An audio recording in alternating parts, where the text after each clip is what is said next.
Hi! Hello అండి. నేను మీ Sabitha tailors. ఈరోజు మీకు బ్లౌజ్‌కి షేప్ పట్టి ఎలా వేయాలనేది చూపిస్తాను ఈ వీడియోలో. చాలా క్లియర్‌గా చూపిచ్చాను చూడండి. మనం ఇందాక రెడీ చేసుకున్న షేప్ పట్టీ అయితే సీదా ఉండాలి. మనకు ఆ ఫ్రంట్ పార్ట్ అనేది ఉల్టాగా పెట్టి ఒక టంచన్ మందం కుట్టు వేయాలి. ఓన్లీ చీర క్లాత్ పైననే పెట్టి వేయాలి.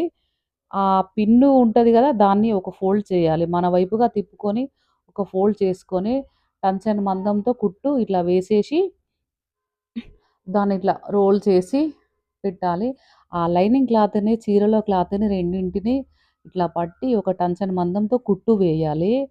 ఆ లోపల ఫోల్డ్ చేసిన క్లాత్ పైన కుట్టు పడకుండా వేయండి. వేశాక మనకు ఉల్టా ఇట్లా ఎట్లా తీయాలనేది గూడా ఈ వీడియోలో చూపిస్తాను. మీరు చూడండి. ఈ వీడియోలా చూపియలేదా?